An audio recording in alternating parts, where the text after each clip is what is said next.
bleed green? Are you an ultimate Eagles football fan? Well, you're in the right place. Ready? This is Birds 365, hosted by the new Mac and Mac, Jody McDonald and John McMullen. Here we go. Who collectively have covered and talked about more than 50 plus years of Eagles football. Kick off your day with Birds 365. You'll get debate. We love to argue. You'll get the real story from inside the locker room. And you'll hear from some of the great football minds from around the region. You're about to become an Eagles insider. Get in the game. Join Jody Mack and Johnny Mack and join the football community that flocks to Birds 365. Birds 365 starts right now. Welcome to the NFL. Let's go!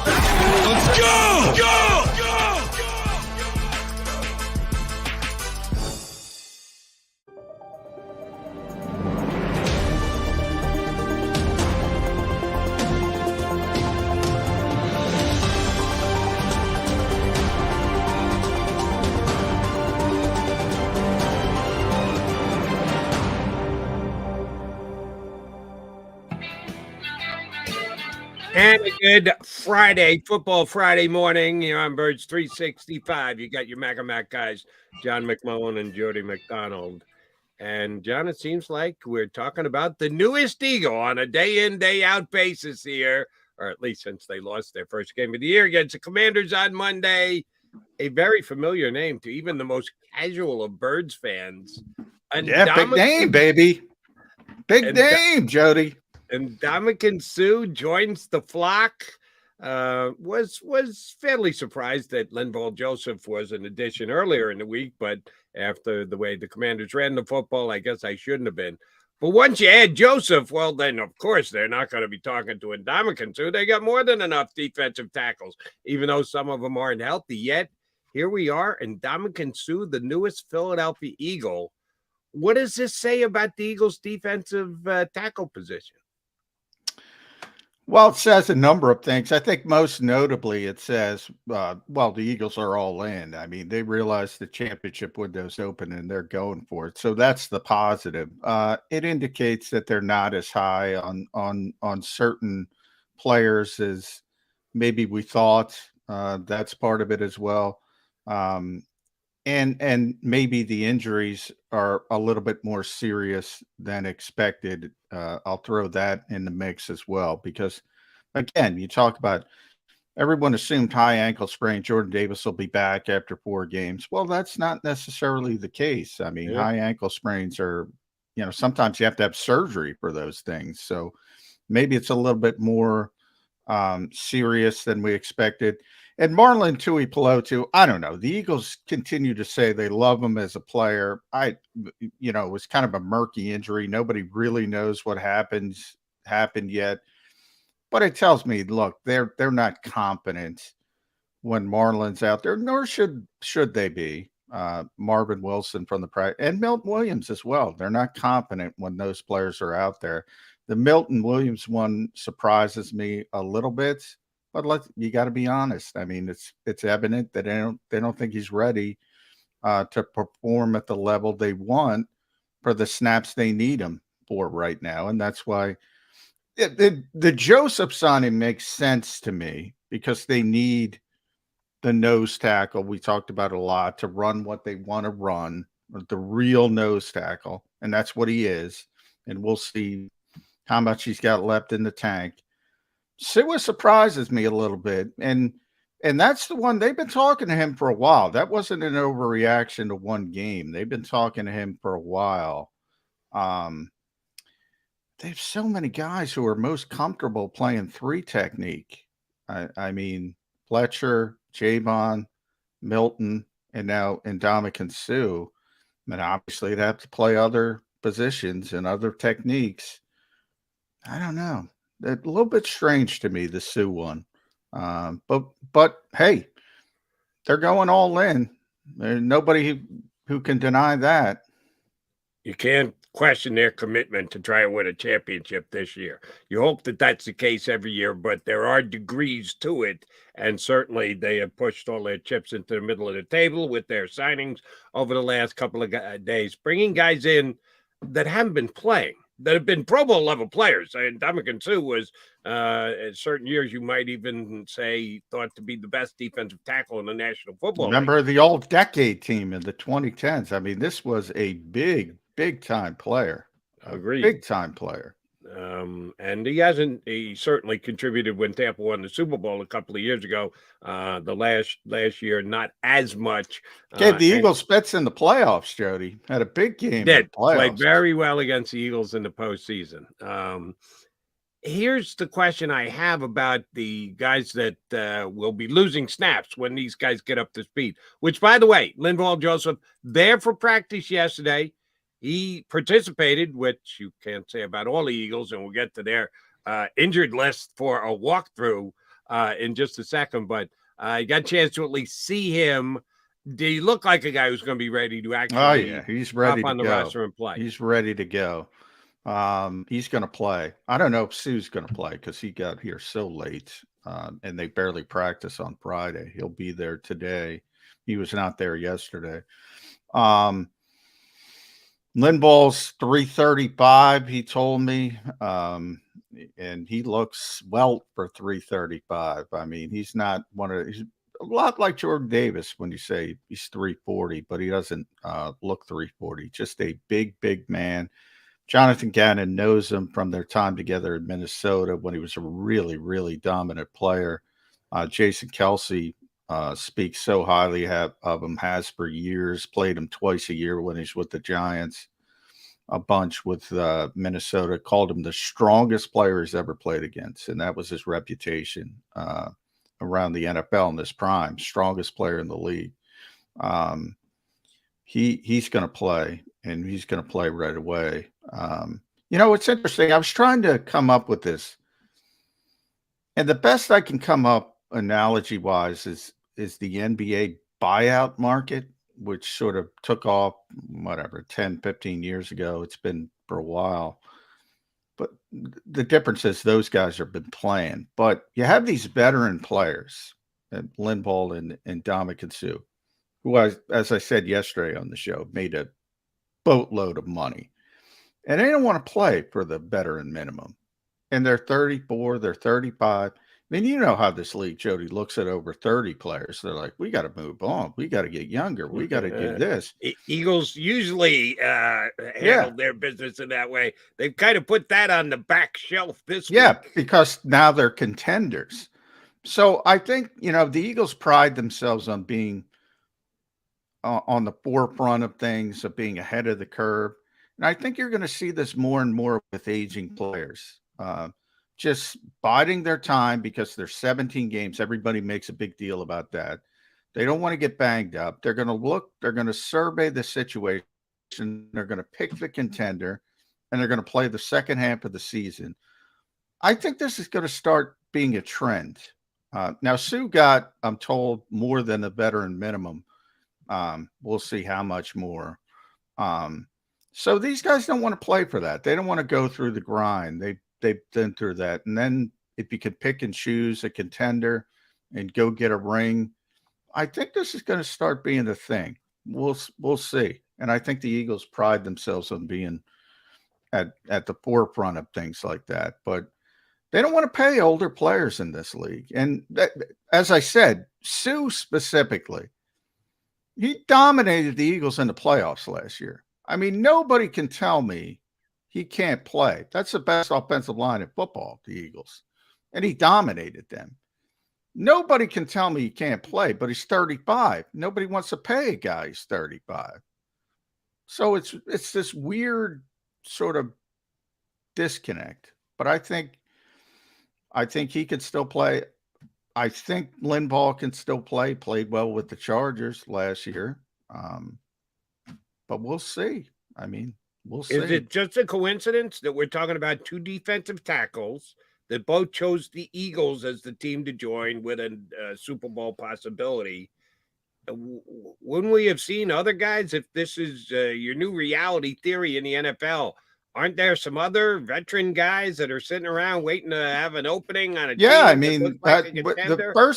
the first thing I thought about was Gronk, because they need a tight end more than they need a defensive tackle. Maybe, maybe they can convince him to come out of retirement, go after another ring. And then there's the Jared Cooks of the world, a little bit lesser. I'm surprised they haven't gone out and got a tight end, but today's another day. Maybe they do, Jody. Maybe they do. Yeah.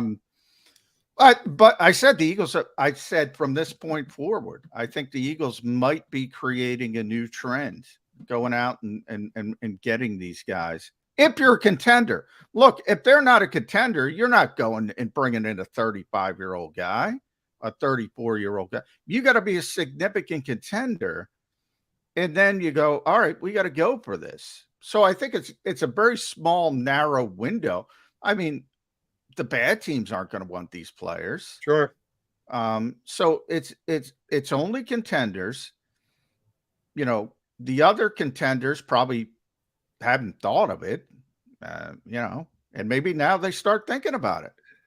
All right, so Howie The Roseman buyout, once again, and that's why I bring smarter out, than everybody else in the world. well, he typically is. The buyout, not in the world. The buyout market, what didn't exist in the NBA until it did, now it's an accepted part of that sport. It never existed, and all of a sudden it popped up, and now everybody does it. I mean, I could be completely wrong. I was trying to come up with an analogy, but again, Ndamukong Suh can play. I know he can play. I saw he could play at the end of last season. Up front, impersonal. I was there. He was a pain in the you-know-what in that game. So I see teams playing this league every week. I see the Eagles, who are the best team in the NFL. There's some pretty crappy defensive tackles they were trotting out there as reserves, even though they think they're, blah, blah, blah. But, I mean, so he's not playing. Why is he not playing? Because he can't get the contract he wants. Why can't he get the contract he wants? Because he's 35. It's not a meritocracy. He's old and they don't want to pay him. Understood about the NFL's overall take on veteran players and what their worth is and the like, and you just don't have a meeting of mind, and a guy can sit out. The thing that just surprises me is the Eagles made the same move for the same. Well, it is and it isn't the same position. Defensive tackle, Different positions. But nose tackle is different from what Ndamukong Suh plays, so it's not really the same position. But you have to like the fact that they are signifying, hey, we're going to all costs. We're pulling out all the stops. But it does not bode well for either Marlon and or Milton Williams. They can talk the talk all that they want, but after Jordan Davis goes down and 2 weeks of watching what the guys were asked to do, and in some places, in some situation, probably asked to do things that aren't their strengths. But that's what if you're a young guy in the league still playing on your first contract, that's what you got to do. You got to show flexibility. You got to show the ability to do different things. The fact that the Eagles made these two signings these last couple of days does not bode well for either of those young DTs on the Eagles. Yeah, I agree with that. And, like I said, the injury complicates things with Marlon Tuipulotu, but because I don't know the significance of it. But, if you look at Pro Football Focus, he's not graded out well from a film standpoint. I think he's 91 of maybe 113, 114, somewhere in that range. And Milton hasn't been effective as well. Yeah, and I think Milton had a knee injury early, and I think that affected him. He played through it, but I think it tells you a lot. I'm with you, Jody. And I thought they would give Milton a longer rope. I thought they would. I thought he's got upside. I thought he started playing a little bit better. I thought they'd give him a longer rope, but maybe they're like, you know what? We still have him under contract. we got to go try win a Super Bowl. We got to go in a different direction. We'll restart the process next year, I guess is the thought. I'll make a prediction for you right now. And Marlon played right up until the end of the game the other night against the Commanders. And then we find out afterwards he's got an injury, not only an injury that is significant enough that they can put him on injured reserve, which means he's missing a minimum of 4 games. Oh, I'll predict right now, Marlon's missing the rest of the season. Yeah, I agree with you. You will not see Marlon in a game for the Philadelphia Eagles again this year, because even if he recovers from the injury he has, for roster purposes, he's not going to see the field again because of the 2 signings that they just made with Joseph and with Ndamukong Suh. Yeah, Marlon, take your time rehabbing, big guy, because you're not going to be back in Eagle Green. All right, J-Mac, before we punch up our first guest, and John Barchard from the podcast Bell and the Bird going to join us coming up in just a couple. Indianapolis come Sunday. We're very focused on the Eagles and their roster and the moves that they're making and how committed they are to winning a championship. Oh, by the way, they're going to have to stop Jonathan Taylor running the football this week. Watched Derrick Henry last night on Thursday Night Football, who's only 2 weeks away, kind of run through the Green Bay Packers last night. Taylor, the leading rusher in the National Football League. How are the 2 new signings going to improve what has been an area of weakness for the Birds the last 3 weeks and stopping the run this week against the Colts and Indy? I think you can stop the run if you want to stop the run. So I think I've been talking about this a lot. I think the whole thought process of the Eagles is get players in so they can play their light boxes. It's, you're giving up something to do something, and they need better players that can hold up when they're playing their light boxes, because they want to play the zone coverage on the back end. They want to limit the explosive plays. That's the whole thought process. Howie's on board with it. Howie approved it. Evidently thinks they need guys who can hold up better. And we'll see if Linval Joseph can do it. We'll see if Ndamukong Suh can do it. They'll be in the mix. I think Joseph more quickly than Suh. But I think they've clearly identified they're not changing their philosophy of trying to play as many light boxes as possible to limit as many explosive plays in the passing game. Jonathan Gannon said it again on Thursday. The quickest way to get beat in this league is the ball going over your head. He has said it, I think, 157 times since he's gotten here. Maybe someday people will listen to what he's saying, but that's their belief. Now, if you want to argue their belief system is wrong, I think that's a more valid argument. I can have that argument, but they're not going to change that belief system, and they're not going to mix it. And that's why they're bringing in players that they think can better handle what they need them to do up front. I don't think you even have to have the debate. Just judge the results. The results this past week, not good. The Washington Redskins were able to move the football down the field, hold on to the ball, control the clock, keep the Eagle defense on the field, and win the football game. So the results are the only thing that matters. The previous 8 weeks, even though a couple of weeks, including the week before against Dameon Pierce, making a rookie running back look like Jim Brown, they won the game. So you can complain about the fact that the Texans ran it as well as they did. The Eagles will be okay with that. They look at the stat sheet and then go to the top and circle Eagles with more points. Yeah, that's kind of the most important stat. And if you can get away with it, if you can play a defense and say, hey, we're just not giving up big plays. You want to beat us, you're going to have to take your time in beating us. That's okay, as long as you win the game. You got to be on the long end of the score at the end of the game. This past week against the Commanders, they didn't. So if they're going to stick to their guns, the philosophy is the most important thing, okay, fine. Then you just judge the results. You judge the wins and the losses. It's that simple. They won 8 and only lost 1, but the one kind of feels a little bit more because you remember the most recent result, and that's a loss against the Commanders. We'll see what if the Colts can do what the Commanders did, which is control the game, control the clock, be able to put points up and keep the Eagles in chase mode throughout the game. then yeah, there are going to be more questions for Jonathan Gannon this week. But if they win the game, I don't care about how many yards they give up. Well, the irony is they were better stopping the run against Washington than Houston. So, I do think people are like, I think the biggest issue, Washington, now having rewatched the game, haven't thought about it, I think the biggest issue was third downs on defense. I think that the ineffectiveness of the offense contributed. If you give up 3.1 yards per carry and the longest run you give up is 11 yards, that's what you're supposed to do in the NFL. That's what you're supposed to do. But I think this narrative, because of the time of possession, has kind of spread like wildfire. But I mean, that had to do with bad third down play, bad play on the back seven, bad communication, because they'd run for three, then they convert on third down. They couldn't get off the field.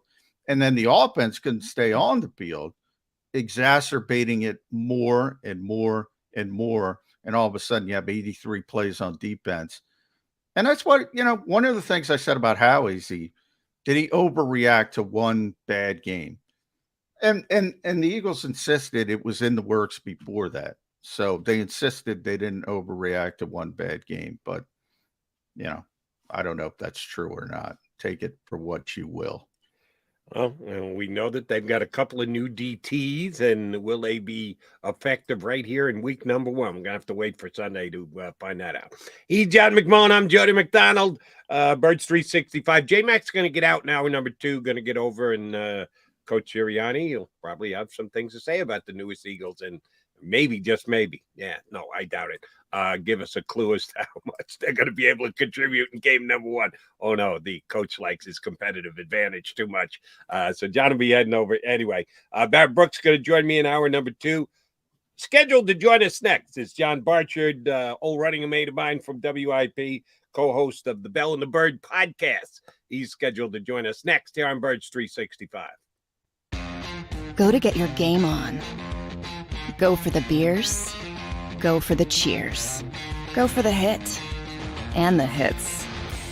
Go for the stakes and the stakes. Go to get your parlay on. Go to get your party on. Go for the scene. Go for the screens.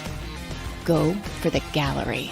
Go for the win. Go to Ocean. Visit theoceanac.com to plan your visit. Since 1977 at Rafferty Subaru, we have always been about our customers and the community.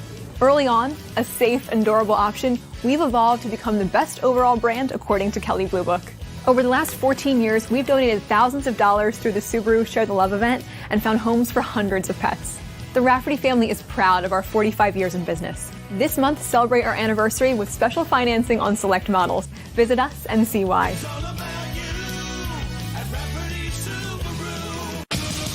The greatest fans on earth. It's a bold statement, but would you expect anything less from Philadelphia?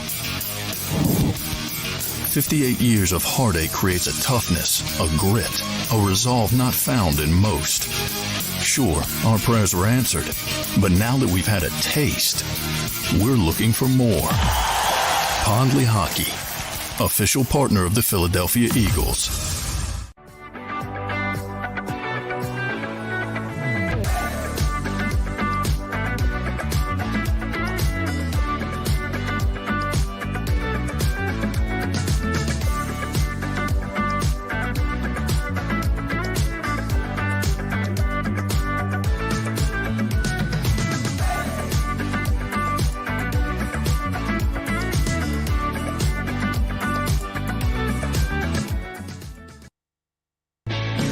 Hi everybody, my name's Jason Lombardi. I'm an inspector at DryTech.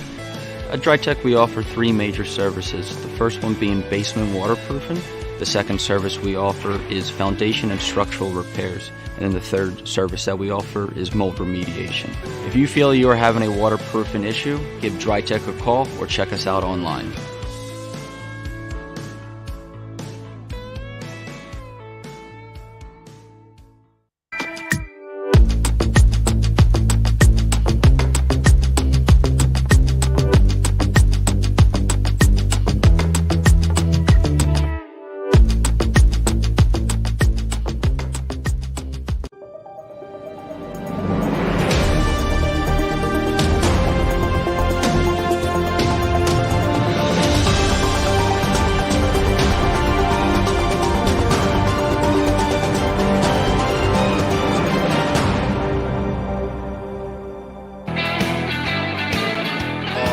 Appreciate you streaming in on a Football Friday morning here on the Birds 365 with Jack and Mac. I'm glad he got John McMullen, Jody McDonald, and we see John Barchard there, host of the co-host Fell in the Bird podcast.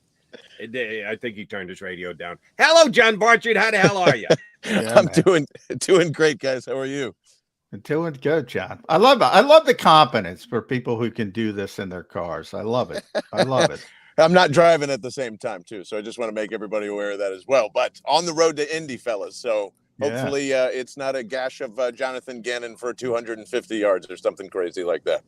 Well, now we got every defensive tackle under the sun, John. How fired up are you? And Dominican Sue, Linval Joseph, the big name trap. Big names. Man, if this was 2013, I think we'd all be fired up. But, I mean, it's to me, I think it's what you're supposed to do. I mean, you lost 2 D tackles in the meantime. You need to stop. You need to do something about the running game. I don't care what they say, what the analytics are telling us. Like Jordan Davis not being there has mattered. So, I will take anything to kind of like make sure that basically the offense can get back on track, because that's what happened in Washington, and you need to make them some negative plays here, and hopefully they can provide that for them. Do we read into this at all that maybe Jordan Davis isn't going to be back in a couple of weeks? IR means 4 weeks. The Eagles are rather secretive about information on the severity of injuries and what timelines look like. To our defensive line. How much does this signify to you that Jordan Davis might not be back in a couple of weeks? Okay. Excuse me. Yeah, I think this is a part of that. I also think it's a big reason that, I mean, Fletcher Cox has not been playing that well on top of that. And we saw that if you get him into a really bad situation in 70 snaps, I think some of this is on him as well. But yeah, I do think this is a little bit about Jordan Davis and the timeline, and you don't want to rush him back, especially if he's going to meet like the Titans, and that's going to be his first game. That's a lot to kind of take on with Derrick Henry, especially what I caught of last night. Anyway, it still seems like he's still pretty ferocious. So I don't. What do you guys think? I don't think it's that much of an indictment on Jordan Davis's injury or anything. I think it's just the D tackles haven't been playing that great collectively all year, in my opinion.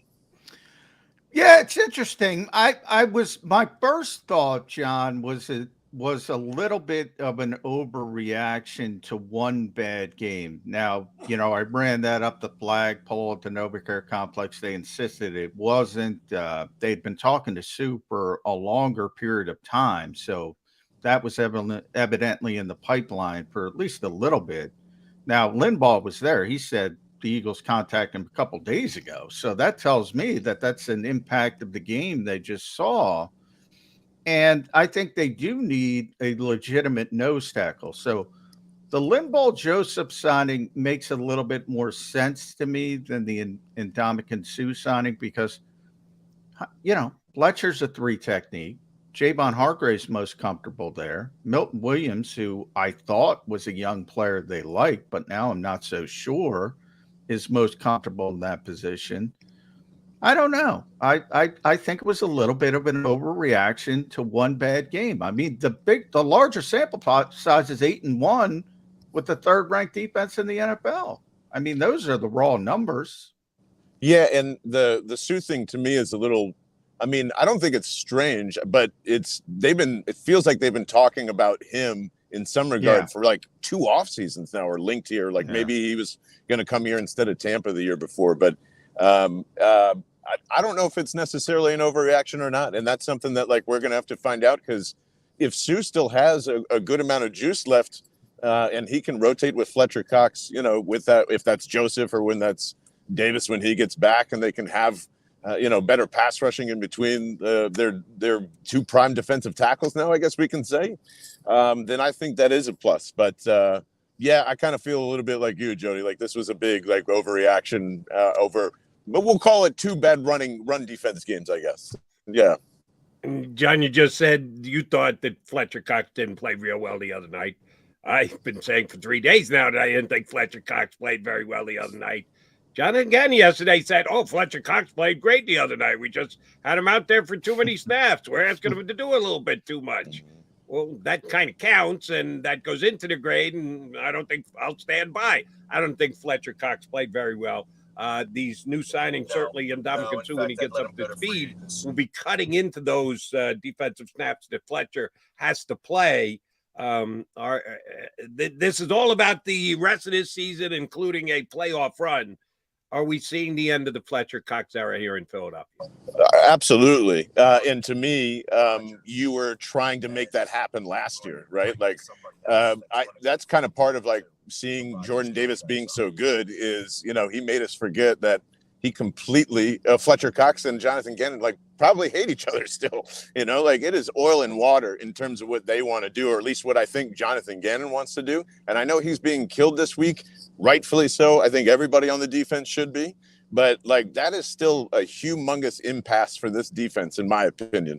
I don't know if that was Jeffrey Loy or Howie Roseman demanding that Fletcher Cox had to be back here, but like clearly they're trying to steer away from a lot of 4-3 anything, you know, and that I think that's what Fletch has been comfortable with his entire career.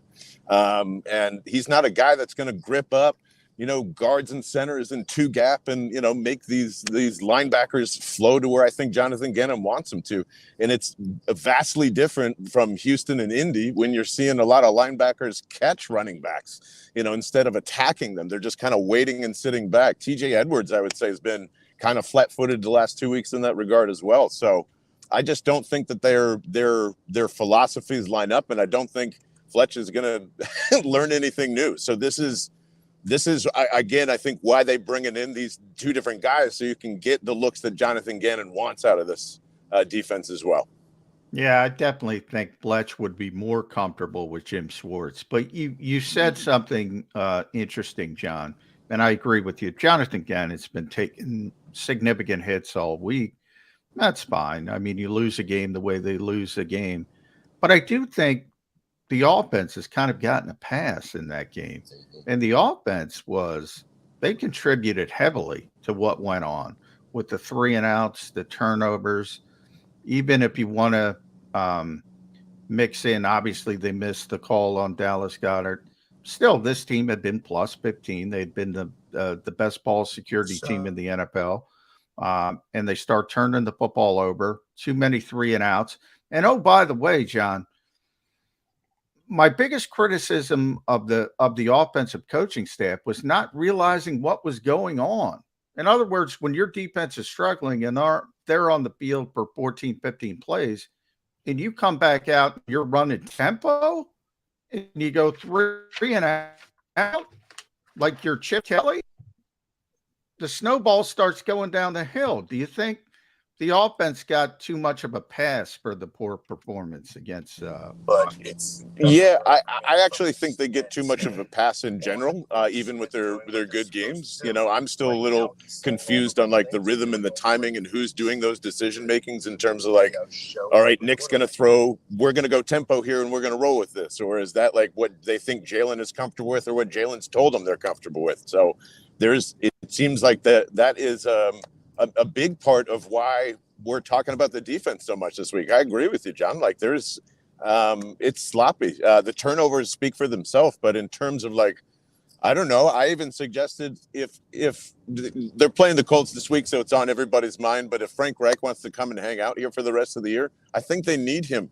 The explosiveness is there. The analytics are telling us that this offense is just as good as Buffalo or the Chiefs, but like, I don't know. It doesn't flow like them. It doesn't dominate like them all game, at least. So, I think there's some tinkering to do, despite all the awesomeness that it's provided from A.J. Brown and Jalen Hurts' year and all that.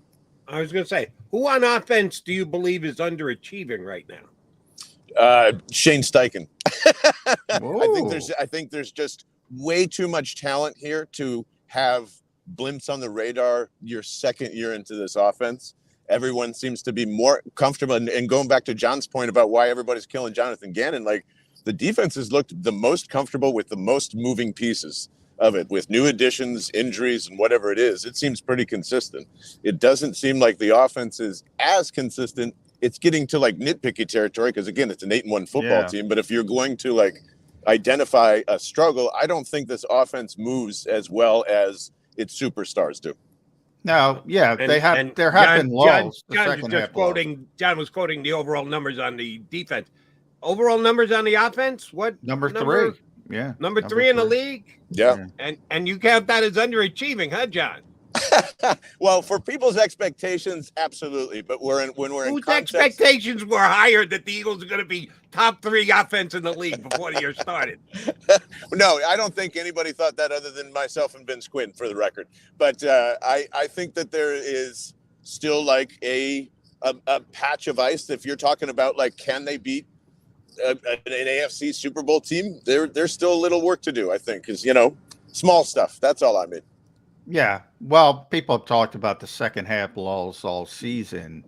The impressive thing, don't get me wrong, I think the offense has performed. And to answer Jody's question, like who was underachieved player-wise, I don't think anybody. Maybe Jordan Mailata, but that's injury related. And obviously he's playing through a very difficult shoulder problem. He might be the only player. Right this very second. I think Miles Sanders has had a career season. Jalen Hurts has obviously turned the corner, has become a franchise quarterback. Maybe Devontae Smith has but I think he's in a different role. And now maybe he's got to step up a little bit with Dallas Goedert being out. But that's who I want to talk about, John, because I think that is the best pure football player on the Eagles. I think if you told me, obviously quarterback's more important, but if you told me who's just the best at what he does, I would put Dallas Goedert number 1. And I think more important than that, because you can make the arguments for certain other players. Eagles have a lot of good players.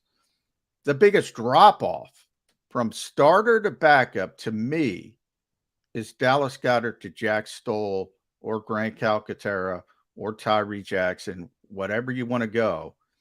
Why is Howie calling defensive tackles? Why is he not calling Rob Gronkowski if you want to bring a veteran in here?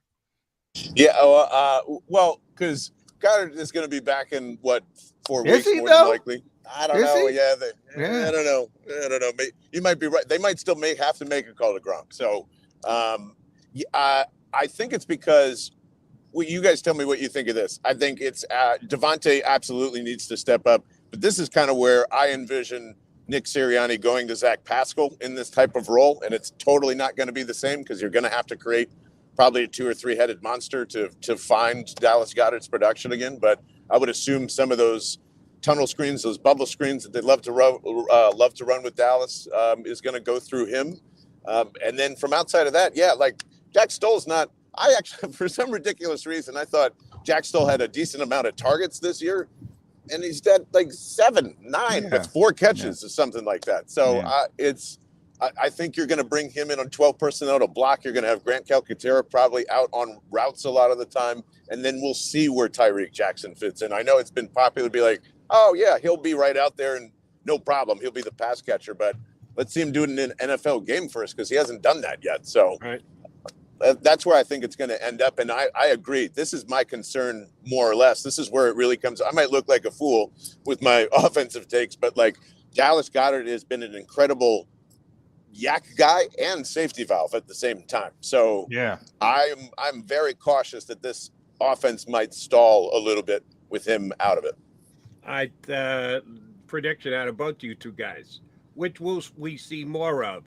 An extra tight end on the field or an extra wide receiver, 4 wideouts with Zach Pascal on, or maybe even Zach Pascal replacing Quez Watkins? Because what I'm scared of most about the absence of Dallas Goedert is his ability to block. And we know that his original replacement should be able to do a decent job, not as good as Goedert.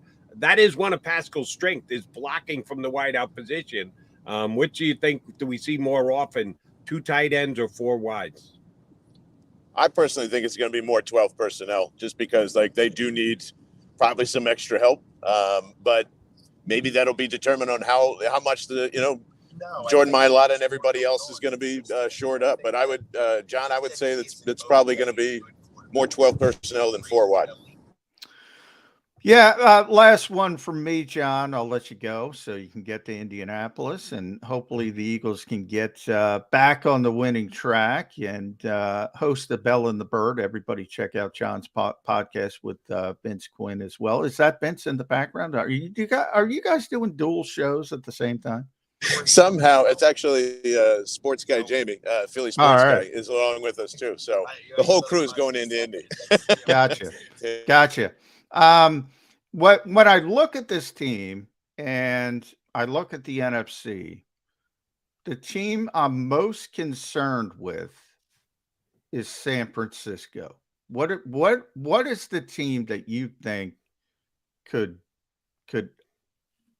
on a particular game day could maybe do the most to give the Eagles the trouble come playoff time? Yeah, that's mine too, in terms of like immediate, just because of probably all the surface reasons we've been talking about this week. Kyle Shanahan and his running game. I know that Christian McCaffrey's kind of been up and down ever since that trade, and they definitely overpaid.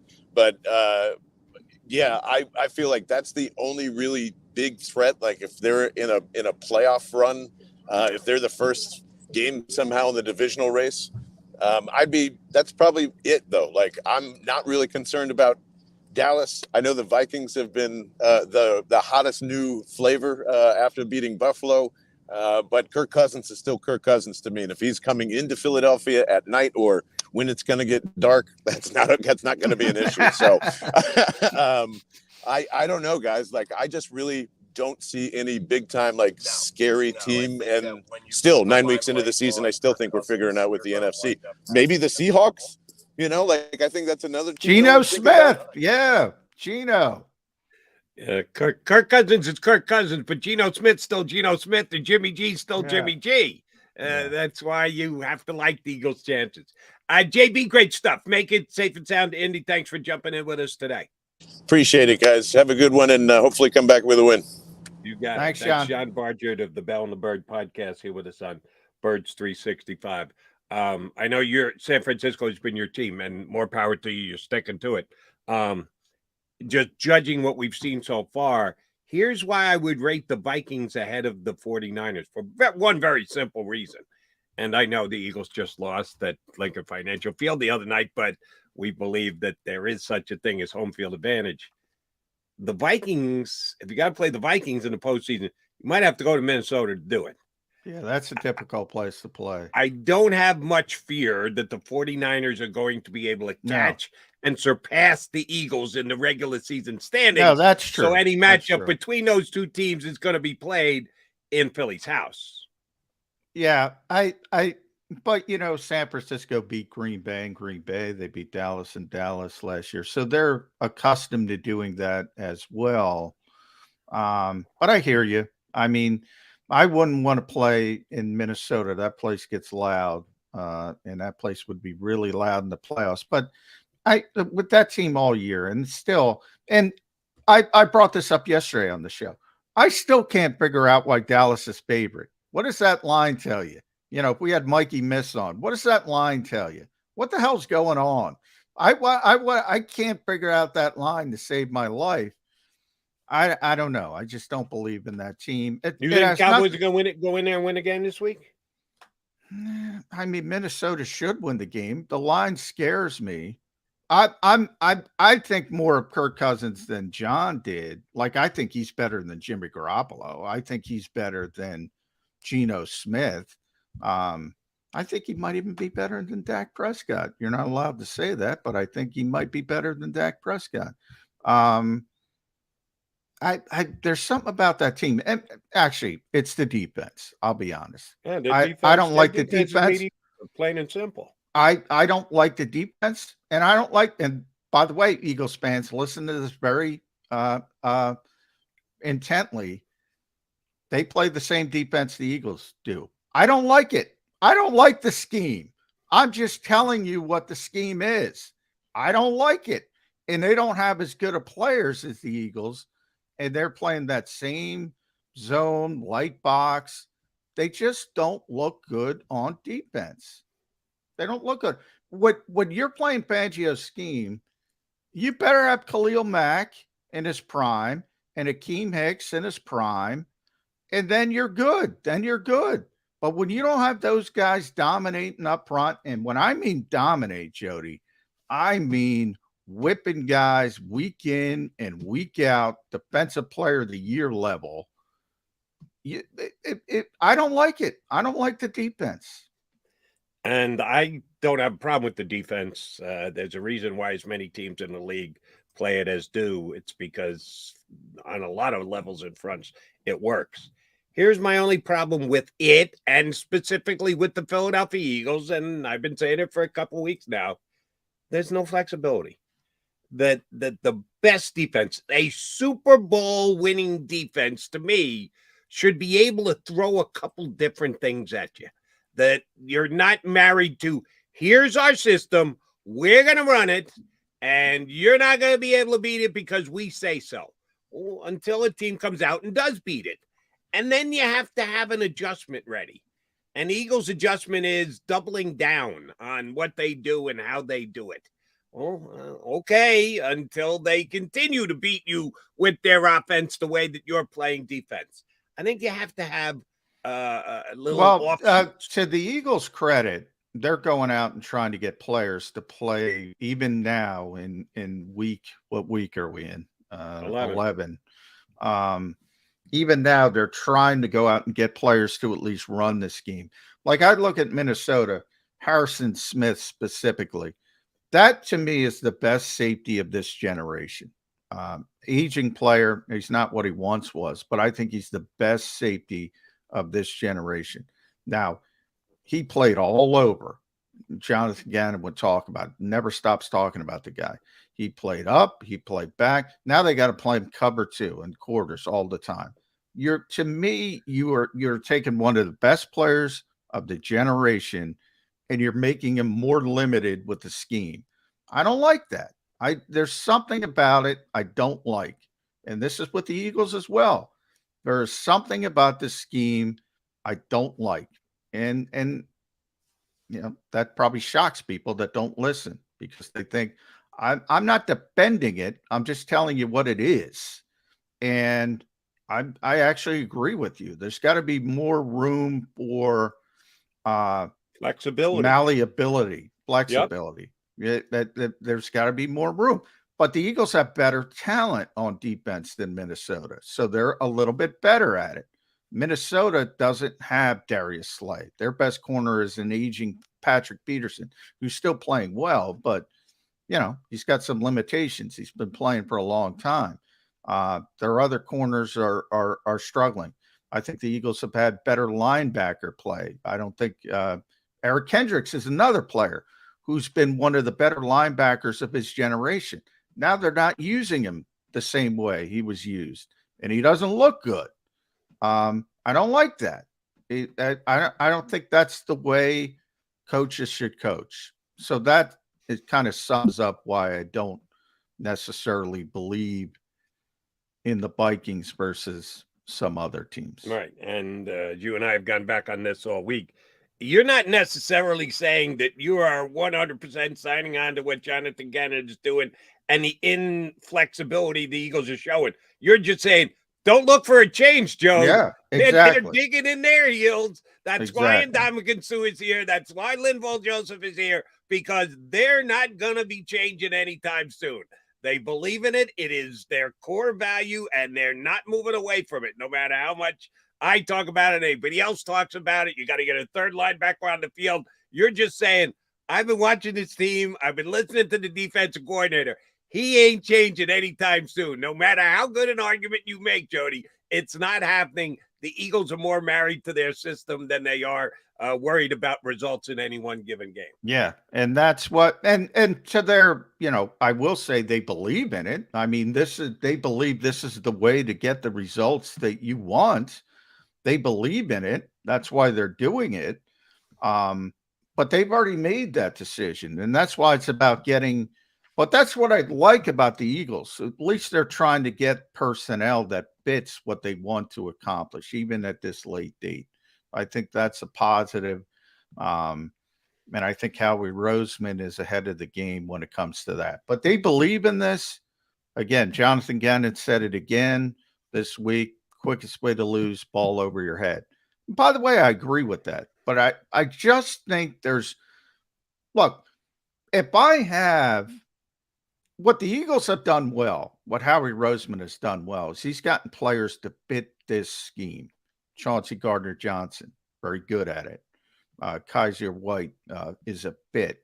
Jordan Davis was a fit for what they want to do. Linval Joseph is a fit. Hassan Reddick is a fit.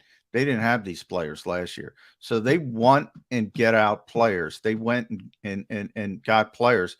Now, Minnesota hasn't been running it as long. They're a year behind. So they have an opportunity to go get players that fit what they're running. I just think it's a coach's responsibility to take advantage of the talent he has on hand. And when you have a potential future Hall of Famer, freaking use him like that has made him a potential future Hall of Famer. And I'm talking about Harrison Smith. No, and let me add this to the mix. This won't go over well with the organizational defenders who think the Eagles don't ever do anything wrong. The Eagles work less than most other teams in the NFL. I feel very strongly about that. Now, does it have benefits? Have the Eagles been less injured? And I know there's a rash of injuries here over the last couple. Do I think that's because they practice less than everybody? No, I'm not going to say, see, I told you so, anybody can get hurt. They have had less injuries than most other teams. And if you want to attribute that in part to the fact that they work less, get less practice time in, okay, fine. What good young Eagle players have they developed in the last 2 years, John? Last two drafts, guys the Eagles brought in, even if you want to add the undrafted players that they brought in, but guys who the Eagles started their career in Philadelphia that they've developed over the last two drafts. That list would include who? I mean, Milton is. They just how's that playing today? The up and coming Milton Williams status. They just gave you an indication that it didn't work. I would argue. Is Landon Dickerson? I would argue Landon Dickerson is the most absolutely impressive. Right. Yep. Because he's turned into one of the best guards in the league. But I give Nick Saban a lot of credit. I give Nick Saban a lot of credit for Devontae Smith, and I think Devontae's gone backwards. But I don't know if he's gone backwards as much as he's just not as relevant because they have AJ Brown and Dallas Goedert. So he's turned from 1 or 1A to 3. Now I think you'll see more about Devontae Smith without Dallas Goedert because he's got to be a true number 2 now. So I don't necessarily know if he has gone backwards or it's just a victim of circumstance. Milton has clearly gone backwards. Zach McPherson, I've seen nothing from him. Good special teams player. Kenny Gainwell has gone backward. Marlin has actually gotten better, but he was so bad as a rookie. I mean, I don't know where you want, but they clearly don't believe in Marlin. Patrick Johnson is a 7th round pick. He's okay.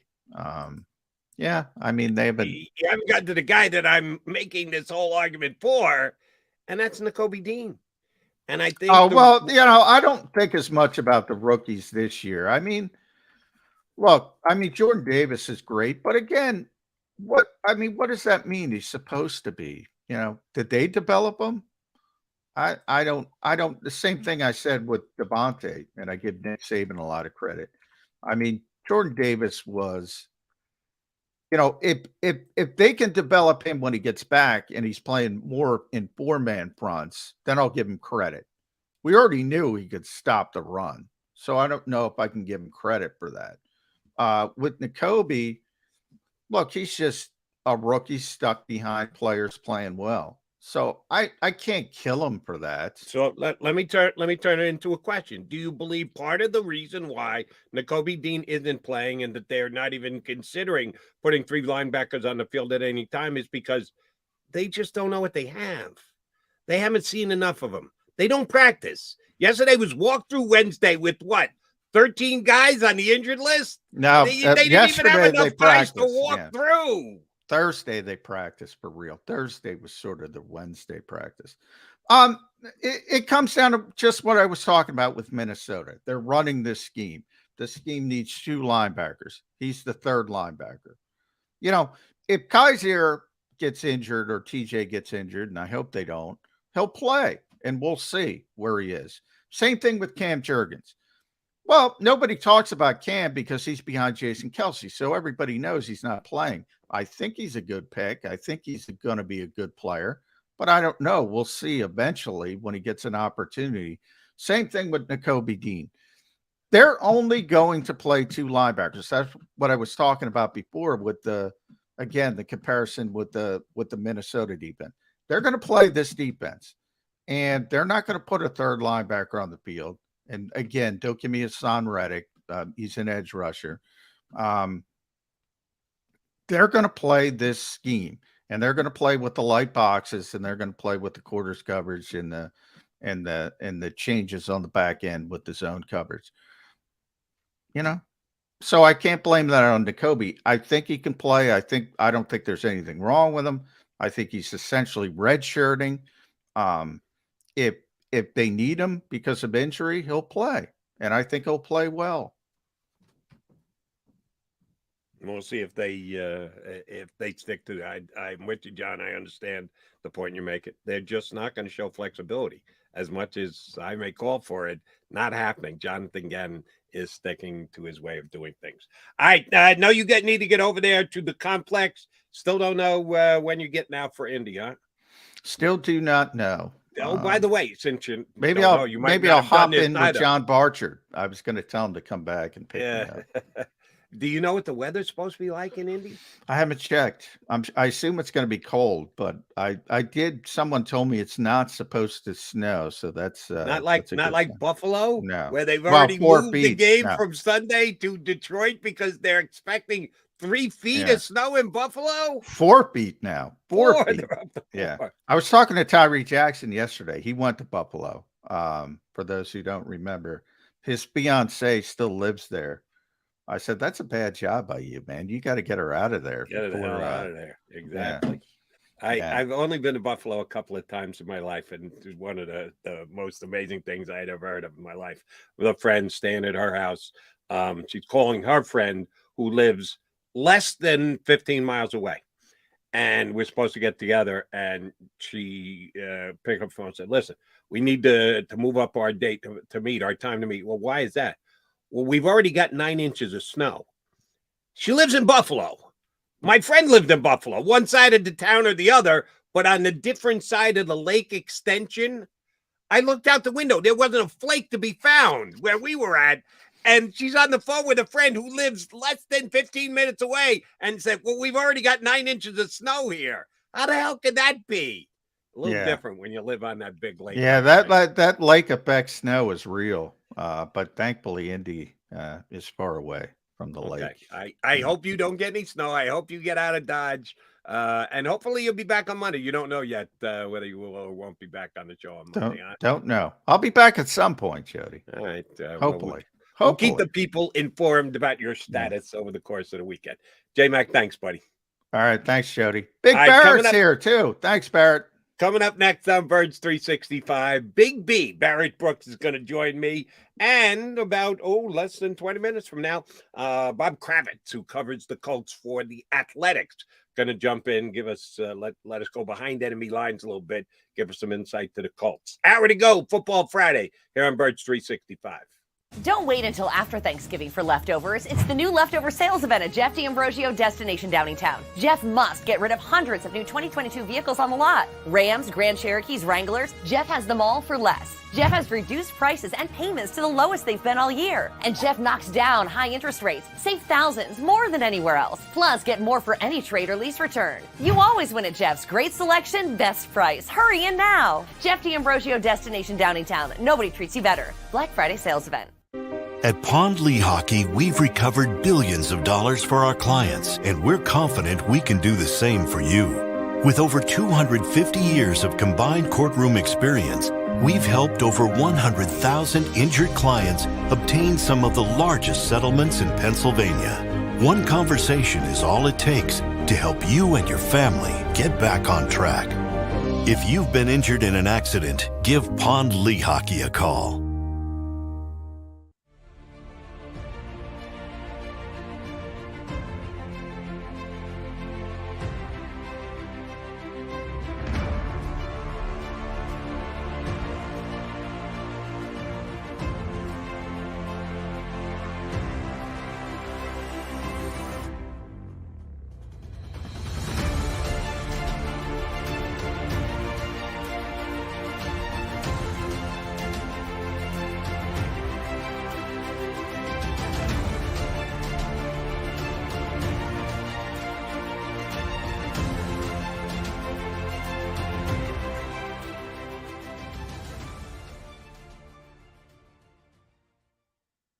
Go for the beers, go for the cheers, go for the hit and the hits, go for the scene, go for the screens, go for the gallery, go for the win, go to Ocean.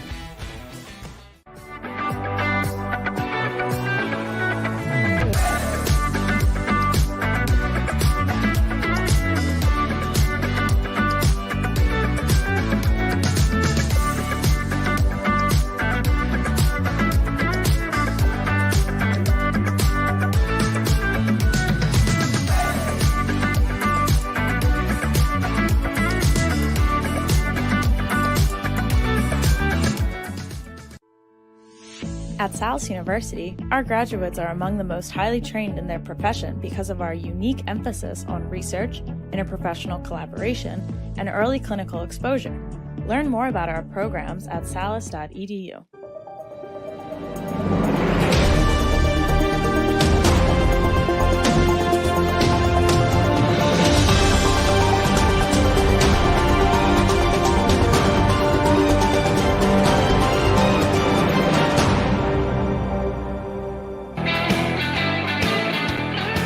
Hour number 2 on a Football Friday here on Birds 365. Johnny Mack off to South Philly to get some insights from the coach.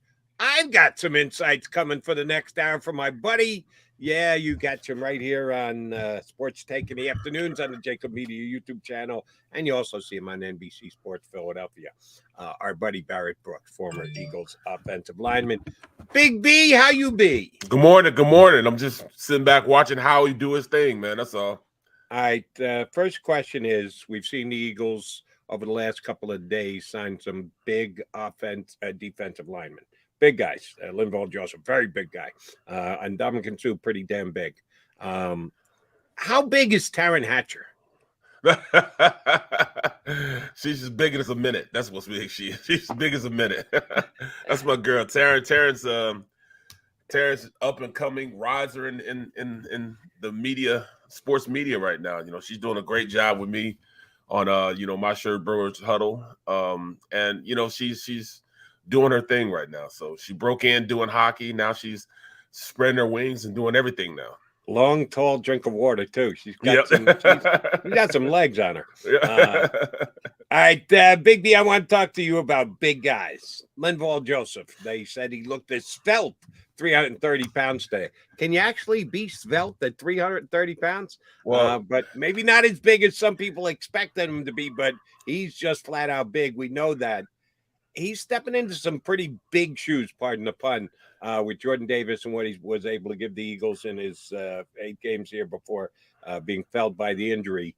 Is it that easy? Just plug and play and let him take up space on a defensive line and it cures the Eagles' ills against the other team's ability to run the ball? Well, I'm going to tell you the truth. I don't necessarily think that he's coming in really to fill Jordan's shoes. I think that really, Jordan's gonna have to fill his shoes. We're talking about 2 veteran players that are pretty good. You know, I mean, they're a little longer than tooth, but they bring experience, and they're not asking them to play a whole bunch of downs. They're gonna be asking them to play first and second down. The first down has been the Achilles heel of this Eagles team on the defensive side of the ball for the past year and a half. They let teams get out on them, you know, and once these teams, you know, start being on time, what I mean by being on time, once they're, you know, letting them get like 5 yards a pop, you know, 3 yards a pop, you know, and they run the ball twice, now they're third and manageable. And that's been the problem. You can't. It's hard to play defense with third and manageable.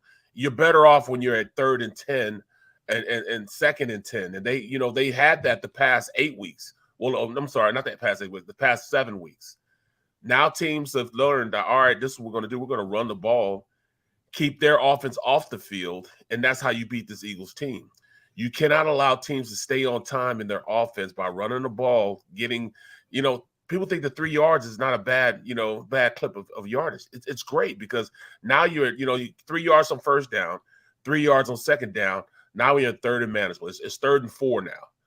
And that your playbook is double the size it would be if it was 3rd and 10. So that's been the problem. It's too easy. Teams have been having 3rd and 1, 3rd and 2, and that's why the third round, their third round percentage has been, third down percentage has been so high. They have been able to keep the ball going because they have the ball and keeping the Eagles off the field by converting these third downs.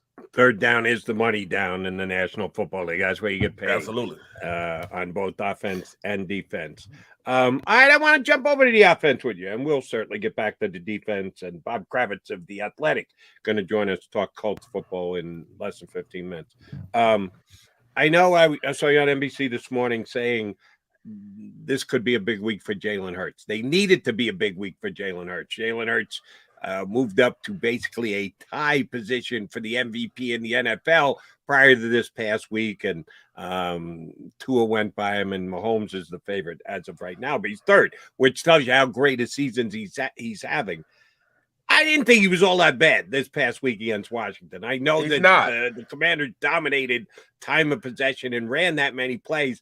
I think he did fine for the number of plays that he had this week against Indianapolis. If they can lessen the amount of time the Colts have the ball, you got faith that even without Dallas Goedert, Jalen Hurts could be sitting on a big game?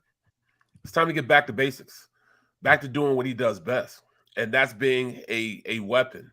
Not just, they understood what they were trying to do. They were trying to make him a pocket passer and not really make him a pocket. He can be a pocket passer.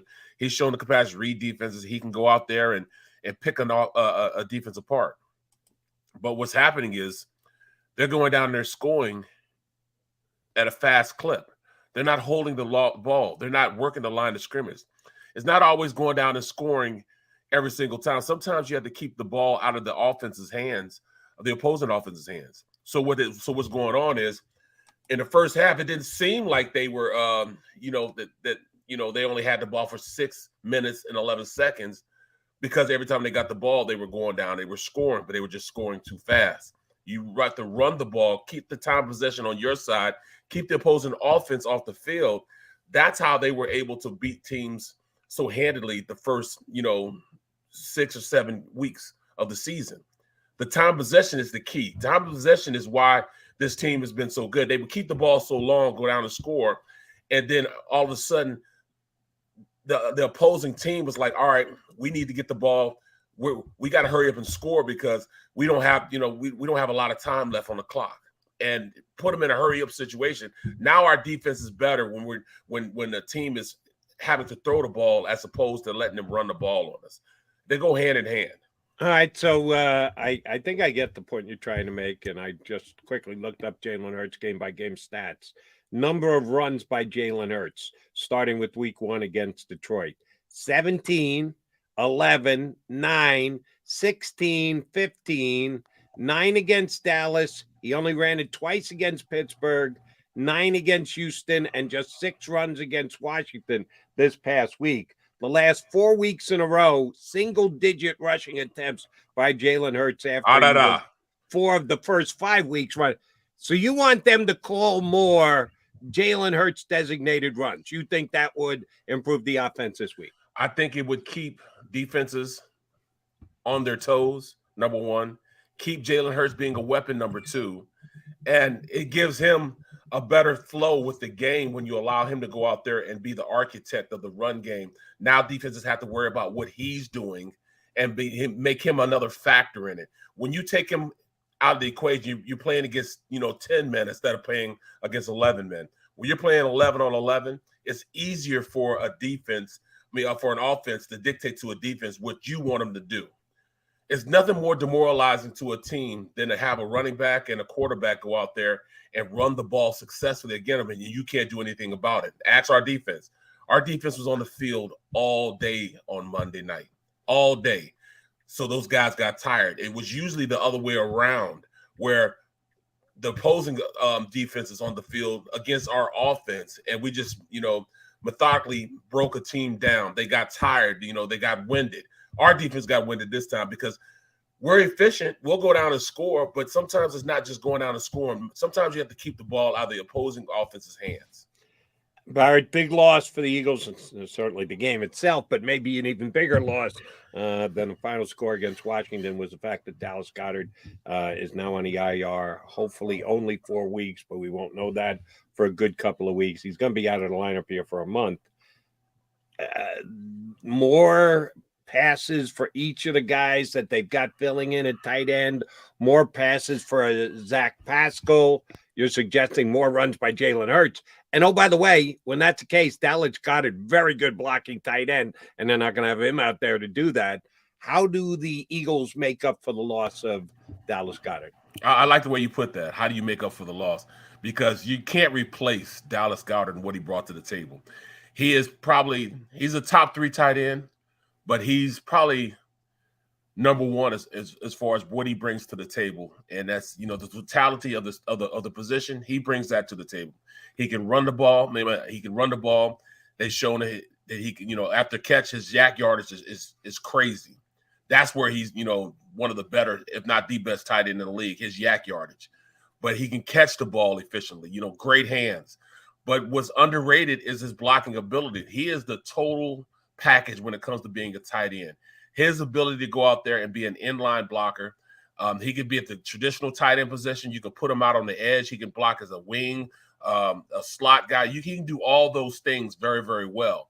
You can't just replace that, in the offense. So I think Shane Steichen's going to have to engineer somebody else to take that type of role. Jack Stahl, he can run block. He can also catch, but he's not that dynamic after the catch. And that's probably the biggest thing that you're going to miss from Dallas Goedert. His ability to get yak yardage after the catch. Also his ability to catch the ball. Grant Calcaterra, he's young. He's got a lot to learn. He doesn't really know how to block as a guy on the line of scrimmage and block big defensive ends. He's not skilled in that yet. And we don't know what's going on with Tyree Jackson, if he's going to be able to come in, if he can block. I don't know if he can block. I know he can catch. I know he's a big target. I know he can run, but I don't know what type of tight end he is because he hasn't played enough. So I think you're going to see a heavy dose of Jack Stahl. He's gonna be the guy in the 11 personnel package. When they got one running back, one tight end, they're going to use him as the guy that's going to basically try to fill the shoes of Dallas Goedert. I am 100% with you. And again, this is not necessarily me saying this is what I would do, but if I'm guessing and projecting what the Eagles are going to do, Tyree Jackson, they got no idea what he can do. He's been out of football for an entire year. Grant Calcaterra has got one really good stat. One target, 40-yard gain. That's it. Yep. That's all he's been asked to do this year. So that looks real good on paper, but they're actually going to play the game on the field on Sunday. So I think the fans will be rooting for either of those two guys to be the guy. Yeah. Well, I think it's going to be Jack Stahl. Well, you got to look at it too. You don't want to just give your hand away. You know what I'm saying? I mean, we're going to be terrible poker players until we get Dallas Goedert back, because when Jack Stahl's on the field, there's a high percentage that they're going to run the ball and not pass. When Grant and Tyree are on the field, it's going to be a high percentage they're going to pass. And you don't want to have the defense have those major keys and be able to dictate, to us, all right, we know that you're going to run the ball because you got Jack Stahl, and we know you're going to pass the ball when you got Grant and Tyree in the game. We don't want to be that obvious in how we call our plays. So it's going to be a delicate balance on how you use those guys and not giving up keys on what you're doing each play they're out there. And oh, by the way, Stoll had one catch for 11 yards, and the coach felt the need to point that out in the post-game press conference. See, the quarterback has faith. He has faith in Jack Stoll because he threw him the ball once for an 11-yard game. Okay, Right. You say so, Coach. He's got a lot of faith because of that pass. I think the coach knew full well that Goddard might be missing for some time, so he wanted to bump up his guy Jack Stoll a little bit there. All right, Barrett, I want you to read on something because I've been kind of out on an island by myself here with John and a couple of the guests we've had. I want you to give me a grade for the performance of both Eagle assistant coaches, the two coordinators, this past week against Washington. How would you grade both Jonathan Gannon and Shane Steichen for the job they did against the Commanders on Monday night? No, I would have to give them both C minuses. Yeah, I mean, you could in-game adjustments weren't very good this week. And that's the problem that I'm having. Like with Shane Steichen, I understand that we only had the ball for 6 minutes and 11 seconds, but to only have Miles Sanders out there and give him the ball one time is a travesty. That you should be locked up and incarcerated for only having him out there in the field and having him on the field and only running him one time. That's totally ridiculous. And then Boston Scott got the other carry. To only carry the ball as a running back 2 plays in the first half is an absolute tragedy. I mean, we threw the ball way too much. Now, it was kind of covered up because we were efficient. We scored. We passed the ball very, very well. You can't. If you get the ball after a strip sack and you only got 20-some-odd yards, go to the end zone. You can't run. You wouldn't want to run 9 plays to get to the end zone. It kind of cuts into the possibilities of what you can do offensively. Right, and that's there lies the problem.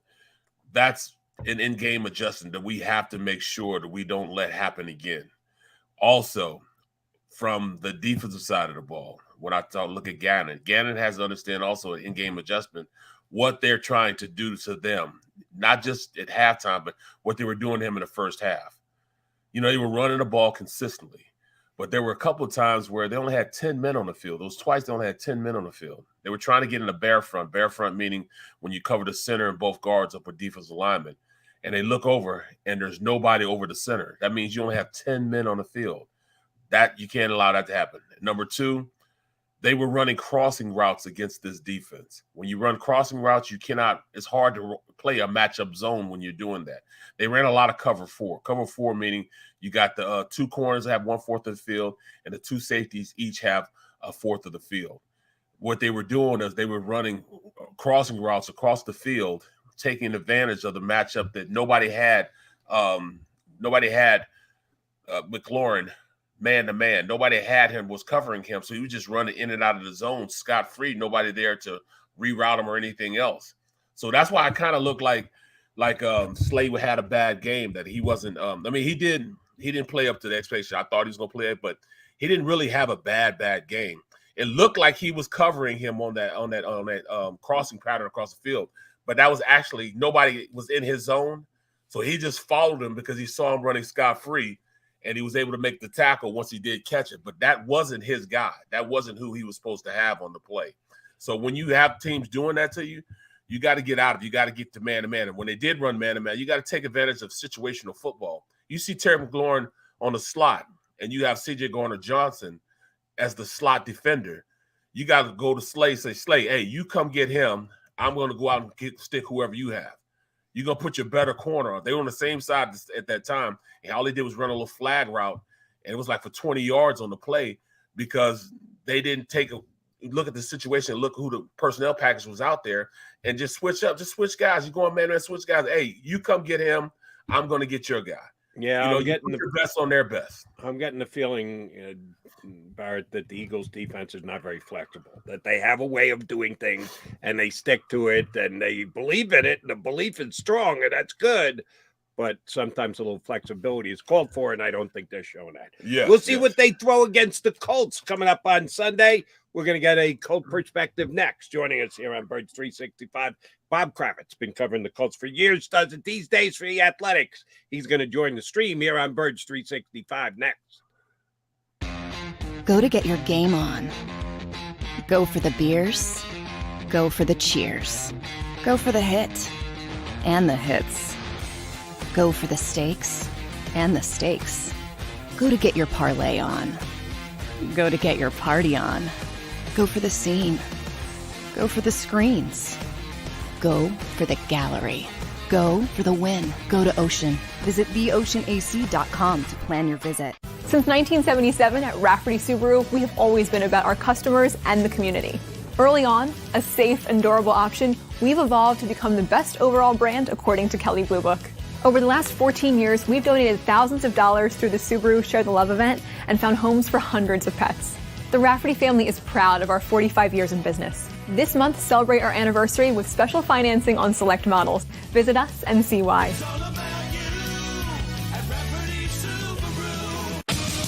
The greatest fans on earth. It's a bold statement, but would you expect anything less from Philadelphia? 58 years of heartache creates a toughness, a grit, a resolve not found in most. Sure, our prayers were answered, but now that we've had a taste, we're looking for more. Pondley Hockey, official partner of the Philadelphia Eagles.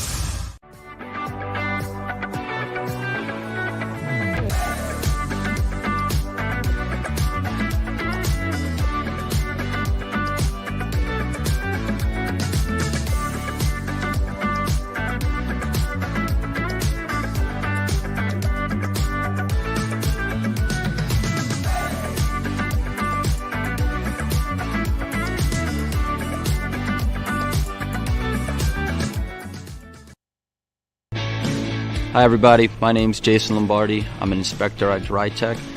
At DryTech we offer three major services, the first one being basement waterproofing, the second service we offer is foundation and structural repairs, and then the third service that we offer is mold remediation.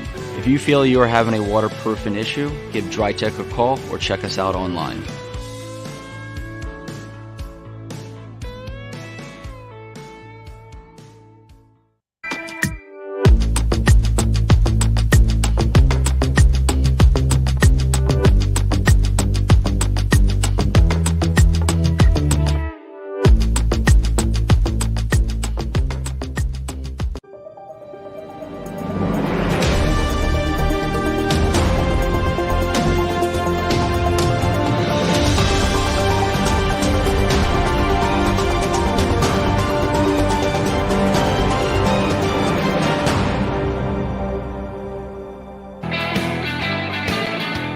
Appreciate you streaming in here on Birds 365 on a Football Friday. Barrett Brooks in for Johnny Mac with me, Jody Mac. And while we've had a little bit of an upheaval the last 5 days here in Philadelphia with the Eagles getting their first loss and bringing in former defensive standouts to fill holes on a defensive line, and it seems like the Eagles are going crazy. Oh, we pale in comparison to the Indianapolis Colts with what's been going on there the last couple of weeks. And wow, yes. Guy who's been front and center for it all is Bob Kravitz of The Athletic. Been good enough to jump on my CBS shows for many a time over the last several years. They're keeping you busy in Indy there, Mr. Kravitz. Good Lord, I feel like I'm on, I feel like a doctor on call. You know, at any moment, they're going to call me, the editors, and tell me that they've changed coaches, quarterbacks, owners. Something crazy is going to happen. That's got to be an unbelievable experience, man. You know, going there. I played one time and a coach quit halfway through the season, Bobby Ross, when I was with Detroit. And that was just a total train wreck because we had a coach on the staff. We had, a guy, Gary Moeller, who was assistant head coach. He came in, he stepped right in, was the head coach. I've never seen the guy straight out of the booth, straight off, a set on TV and become a head coach. What questions do you ask him? How do you get anything out of him? Because he doesn't know yet. He doesn't know what it is to be a head coach yet. Well, first of all, I mean, this has only based on our research, this has only happened once. It was in 1960 or 61 with Norm Van Brocklin. Oh, yes. Who was the MVP in 60 and became the coach the next year. Didn't have much success, if any. I think I realize they won their first game against a pathetic Raiders team that has basically decided to make their arrangements for Cancun already. But it makes no sense to me, guys. You got John Fox on the staff. You've got Gus Bradley on the staff. You've got Scotty Montgomery on the staff. You've got all these guys who have actual real life football, pro football experience. And Jim Irsay, who's, I don't know where his head is at these days. He decides that he's going to bring his old buddy in to straighten things out. And again, we're hearing a lot from Colts fans saying, well, he may be inexperienced, but he's our inexperienced guy. They're getting very defensive, especially after the win. My feeling all along is this is a crazy, impetuous move. And I think we'll find out what they're really all about this weekend against the Eagles. All right, Bob, here's a tough question. And if you don't have an answer, I could certainly understand it because guys like you, beat report, you just don't have the kind of access that you used to have. But sometimes you can find a way to at least generate an opinion on something. You mentioned all those guys who have coaching experience, certainly coaching experience, some head coaching experience who are on the staff, and they get bypassed for Jeff Saturday to come off the ESPN set and come in and get the gig. But they got a job to do, and they got to continue to coach. And they must have done it okay last week because, they beat the Cancun-bound Raiders, but getting a win in the National Football League is never an easy thing. How is it playing on the coaching staff right now with all these guys who are still there, still employed, still expected to do a job, but probably with a chip on their shoulder that they got bypassed? How is that playing within the coaching staff? Well, it's been kumbaya publicly, but you've got to think, they're human beings. And, for all those guys to be bypassed. And Jim Irsay said if Jeff Saturday had not been available, Frank Reich would still be the coach, which makes even less sense to me than anything else that's going on. What? I mean, either you've had it with Frank or you haven't. And so, this idea that Jeff Saturday is the only guy who could fix this mess is beyond absurd to me. But yeah, I mean, I talked with Rick Venturi, who's been an interim coach twice in this league, gone 2-17 doing it too. And he said the big thing is getting those assistant coaches on board because all of them or most of them have to feel like they took the short end of this. And Reggie Wayne was asked yesterday, would you have accepted? And he said, oh, hell yes. Now, granted, Reggie's only been a coach for about 6-7 months. But there you look at Bradley, you look at Fox, you look at Scotty Montgomery, you look at all these guys. I mean, their play caller was the third option. They asked Scott Milanovich, he didn't want to do it. They asked another guy whose name is escaping right now. He said, so they went to Parks Frazier, a 30-year-old guy who'd never called a play in the National Football League. Did a pretty good job last week, I will say. But, again, it's the Raiders.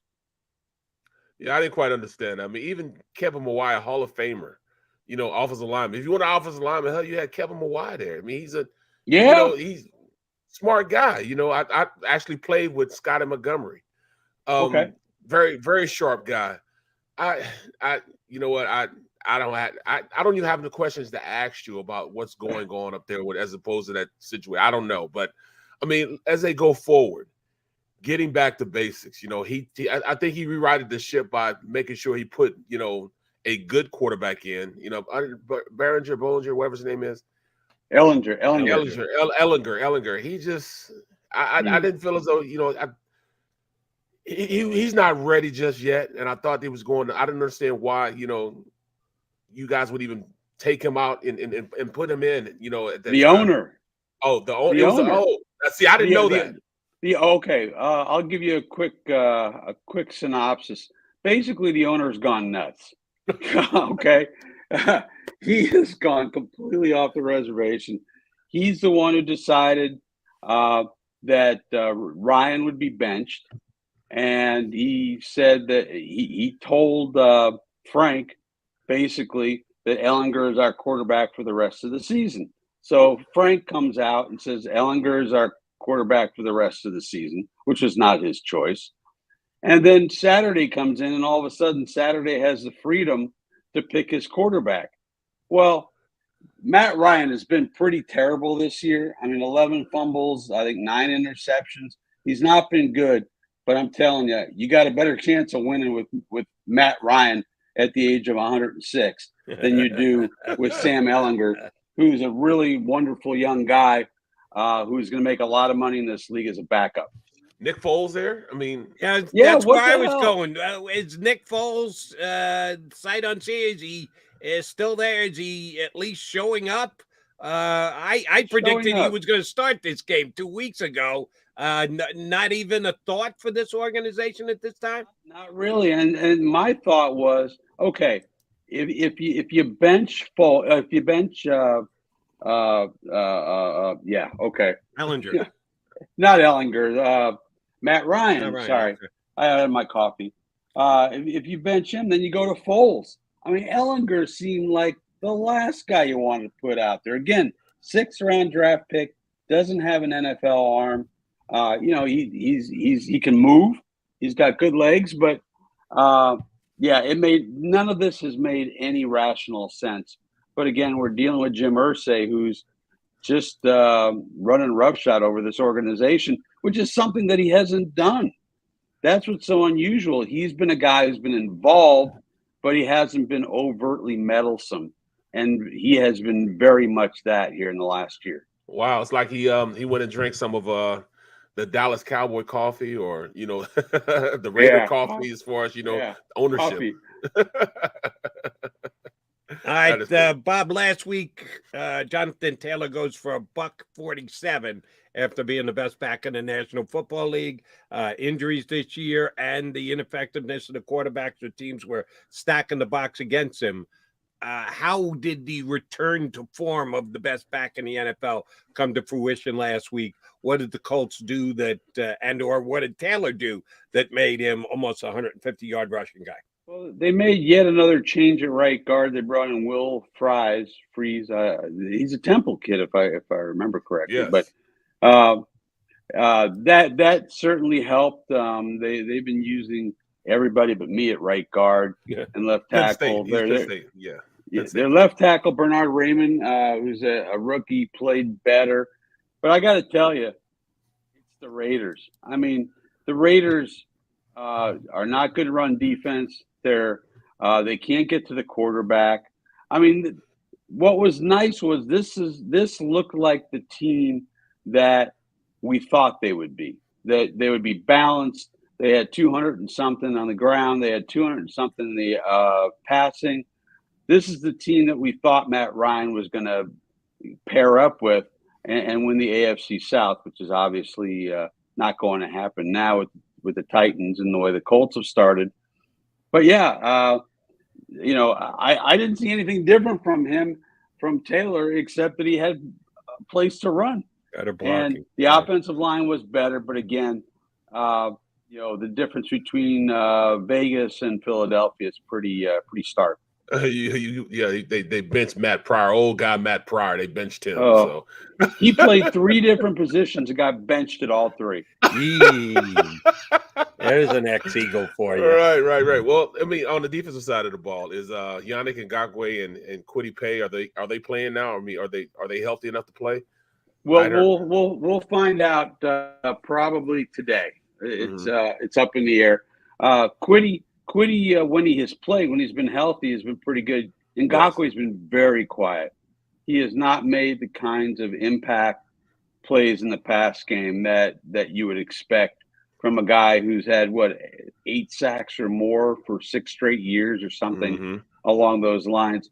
Kwity Paye is definitely making progress. He had a big game against New England defensively. They did nothing offensively, but we should find out today or tomorrow.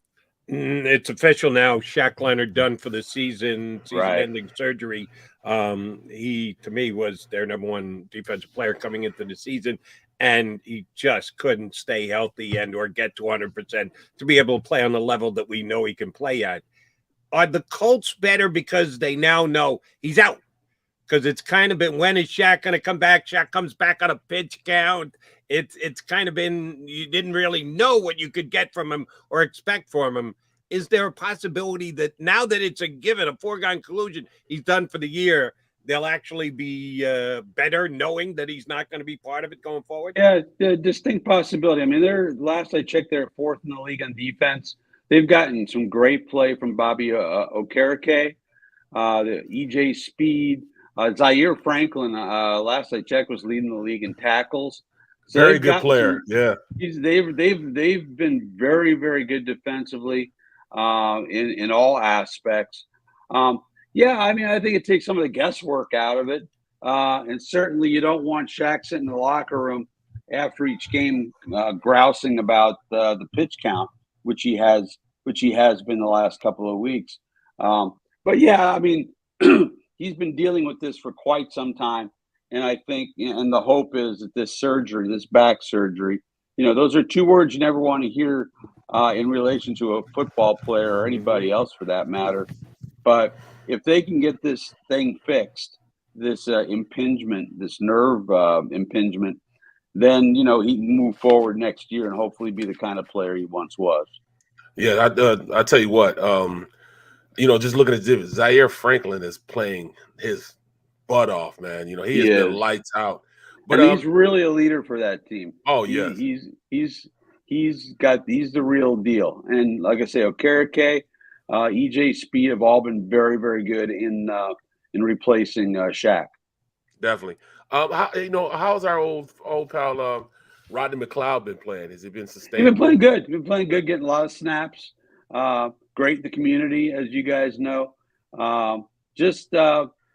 He's been a really good piece for what's been a really good defense. And let me tell you, if their defense wasn't playing well, there's no way they'd be even 4-5-1 because, they're averaging 15, 16 points a game offensively. So, right. Rodney McLeod's been very, very good. Wow. I want to ask you about another player who wasn't an Eagle, but was almost an Eagle, or at least we were told after the fact he was someone that they were considering drafting, and that's Paris Campbell. Yes. Fourth year in the league, has never had that breakout season. Got more catches this year than he's ever had before, but has he finally turned a corner? Is he a viable guy? Because I would suggest, because of injuries, missed a whole bunch of games. Right. But he's had a kind of a disappointing career to this point. Where's Paris Campbell at in his development with the Colts? He's coming on. He had 3 straight years where he had season-ending surgery. Wow. And just never got off the mat, never got going. This year started off really slow. I don't have a stat handy right here, but the last couple of games, including the Raiders game where he scored the game-winning touchdown, he has been terrific out of the slot. They're finding more creative ways to get him the football in space. So finally, in his 4th year, he's healthy, knock on wood, and he's been a, for a team that doesn't know who its quarterback is from week to week or minute to minute, he's been very, very good. All right, Bob, last thing, and we appreciate you coming on for a couple minutes with us here today. I'm flipping through watching a bunch of games last week, maybe on the Red Channel, and I saw the Matt Ryan run. And he even made a great fake on it. Looked like he was going out of bounds, turned it back upfield, got past the defender. It looked like a spry 25-year-old going down the field, not the aged Matt Ryan. Is that now part of the playbook? Barrett and I were talking earlier. He wants to see Jalen Hurts running a little bit more this week. Is that part of the Colt offense, the Matt Ryan turn it upfield running play? Yeah, Jeff Saturday said they're going to go to the wing T or something like that. Yes. So a couple of things. Since there's a stat for everything, I fell across this one. His 39-yard run was the longest run by a quarterback 37 years old or older since 1975. 75 Since 70 freaking 5. Are you kidding me? Wow, So, with the wheels. the funny thing is that his wife, Sarah, Matt Ryan's wife, she tweeted out the video of the run and said, notice that he started to go towards the bench and said, I ain't going back towards the bench, and came back onto the field of play. And so, Matt Ryan, I got to tell you guys, Matt Ryan has handled this. He was pissed. Obviously, he was really disappointed and angry about the way things went down here, but he stayed relentlessly professional throughout this whole thing. And now he's getting a chance to have a second act, if you will, here with the Colts. And I like the wife's attempt at humor. That's good. He's been on the bench. He's not going back to the bench. He turned not going back to the bench. It was a hell of a run, as a matter of fact. Bob, good spot. We appreciate you jumping in with us. What we got? What's the weather supposed to be like on Sunday? We know the game will actually be played indoors, but a whole bunch of Philly people are going out. What are they looking at weather-wise in Indy on Sunday? Let me check my double Doppler 4000 here. Get the quickly punch up the Doppler for us. Cold as hell. Cold as hell. All right, that's all we need to know. But it's not getting the 4 feet of snow that Buffalo is getting. That's what no 4 feet. We don't have a lake around here, so no lake effect. Exactly. Great stuff, Bob. Thank you very much for coming on. We'll get with you again down the road. That's Bob Kravitz from The Athletic. Not only gave us good info, but a couple of yucks while he was at it. Absolutely, absolutely. Did you see the Matt Ryan run that I was? Yeah, I did. Rumbling, stumbling, bumbling. I mean, he looked good though. He looked good. he wasn't quite flying down the field like Jalen Hurts or Justin Fields can do these days, but he made a great fake. It did look like he was going to the bench, and then he turned it back upfield, left the D-back grasping at air. The Eagles better not allow that to happen. This 39 yards. I didn't even know how long. I knew it was a long run, and that's a great stat. Longest run by a quarterback of that age since 1975. Yeah, the Eagles better not fall prey to that this week. All right, he's Barrett Brooks. I'm Jody McDonald. We'll come back. We still got 15 minutes left. We'll chat you up, Colts and Eagles. Keep it here with us on Birds 365. Go to get your game on. Go for the beers. Go for the cheers. Go for the hit and the hits. Go for the stakes and the stakes. Go to get your parlay on. Go to get your party on. Go for the scene. Go for the screens. Go for the gallery. Go for the win. Go to Ocean. Visit theoceanac.com to plan your visit. Since 1977 at Rafferty Subaru, we have always been about our customers and the community. Early on, a safe and durable option, we've evolved to become the best overall brand according to Kelley Blue Book. Over the last 14 years, we've donated thousands of dollars through the Subaru Share the Love event and found homes for hundreds of pets. The Rafferty family is proud of our 45 years in business. This month, celebrate our anniversary with special financing on select models. Visit us and see why.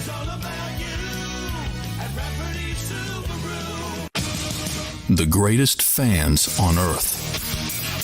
It's a bold statement, but would you expect anything less from Philadelphia?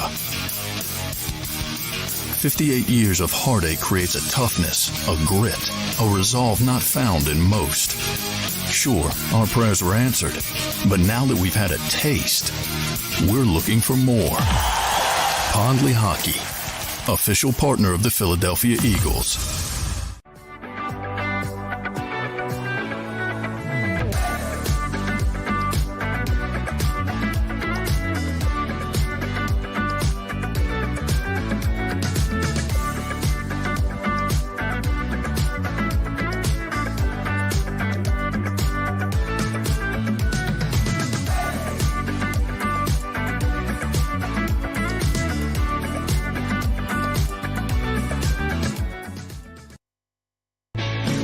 Hi everybody, my name's Jason Lombardi. I'm an inspector at DryTech.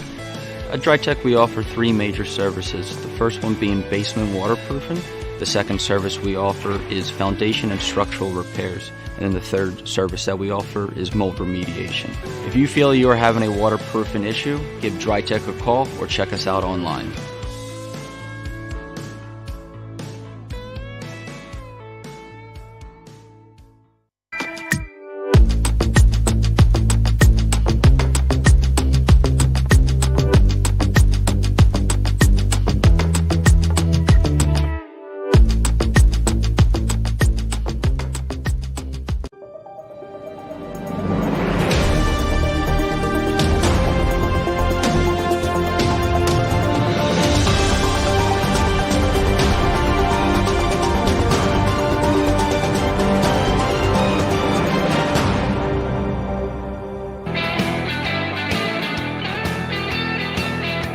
got to thank Bob Kravitz from The Athletic, covers the Colts day in and day out.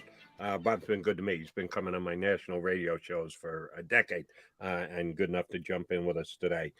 Setting us up, giving us some insight for the Eagles-Colts matchup. Absolutely, because I needed to know, man. I need to know, how do you approach that type of situation? Yeah, it's ridiculous that the owner dictates to Frank Reich, you will play this quarterback who's not good enough to play quarterback in the NFL. And then you bring in a guy who's never coached a day in the league and go, oh, yeah, you can go ahead and pick whoever you want as the quarterback. And he rightfully goes back to Matt Ryan, who gives him the best chance to win. One question, because we have Bob on, you might not have been able to expand enough. When they had the coach quit on them in the middle of the season, Detroit Lions, when you were there, how'd that go afterwards when they named the replacement and everybody's got to adjust and you didn't see it coming?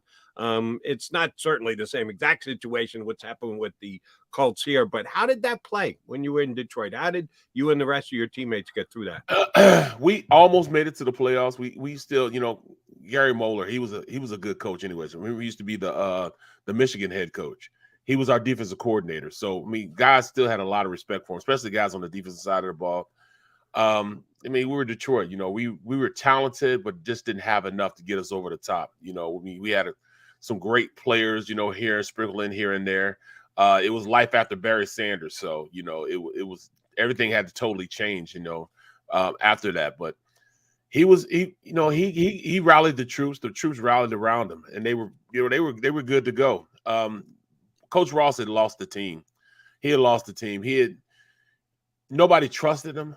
Like when he quit, like the scenario was, look, we're going to play Green Bay and we're outside practicing and it's a foot of snow. You can't even see the lines and everything. Guys jumping off sides, guys weren't focused in practice. It was just a terrible practice. And all of a sudden, an hour into practice, he just started jumping up and down. Stop the practice. Stop the practice.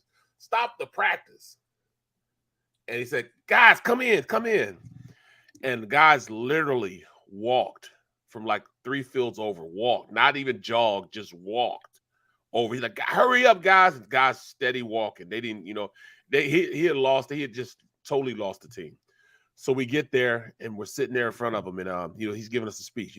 I give my heart and soul to you guys. And Robert Porcher started laughing.